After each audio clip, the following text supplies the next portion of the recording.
উমর রাদিয়াল্লাহু তাআলা বেঁচে থাকলে শতকরা ৯৫ জন হুজুরের আজীবন জেল হতো।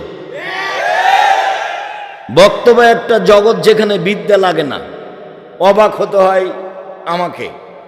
এখন আমিও টুকটাক এই মাঠে আছি, তেমন পড়াশোনা না জানলেও, যার কারণে আমি না সামনে বাড়তে পারছি না পিছে হটতে পারছি, না এটাকে বন্ধ করতে পারছি, না এটাকে চালু রাখতে পারছি। আর আপনাকে দেখলে আমার কষ্ট হয়, মহিলা মানুষ হ্যাঁ করে গল্প করতে করতে আসলো আবার চলে গেছে। তো কি হিন্দুর মেয়ে চলে গেল কেন? তা আপনারই মেয়ে। ও কি হিন্দুর স্ত্রী? ও তো আপনার স্ত্রী, চলে গেল কেন? যাবে কেন? কি দেখাতে চাই?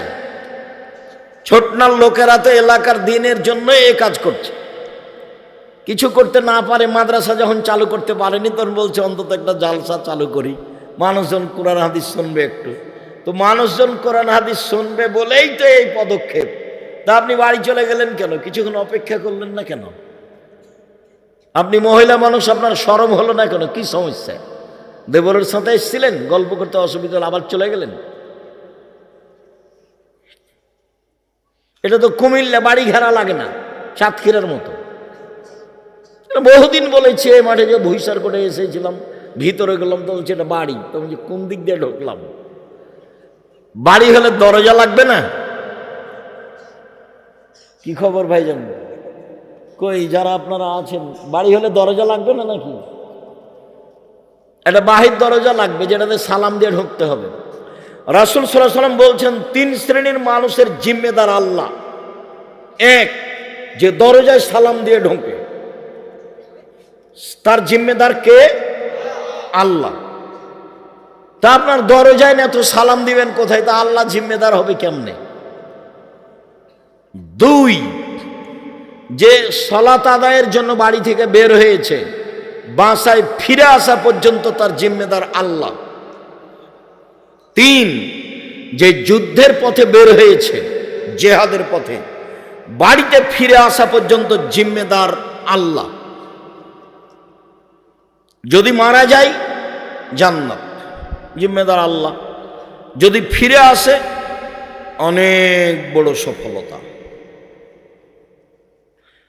সালাম দিয়ে ঢুকবে বাড়িতে, যতক্ষণ আছে জিম্মেদার আল্লাহ। যদি বেঁচে থাকে অনেক ভালো, যদি মরে যাই তাহলে পাপ ক্ষমা, ও তো আল্লাহ জিম্মেদার।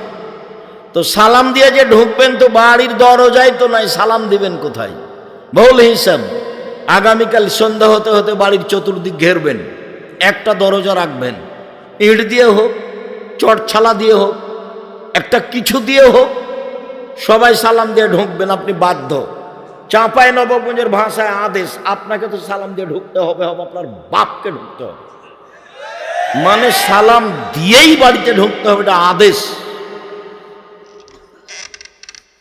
নেতারা কথা বলছে বলছে বিসমিল্লাহির রহমানির রহিম, জনগণের নেতৃত্ব দিবে ওই এমপি মন্ত্রী, ও মানুষকে সালাম দিতে জানে না। আল্লাহ রাসূল বলছেন না সালাম কাবলাল কালামে, কথা বলার পূর্বে সালাম, হাদিস সহিহ। আল্লাহ রাসূল বলছেন যে মান কাল্লামা বিগাইরি সালামিন ফালা তুজিবু,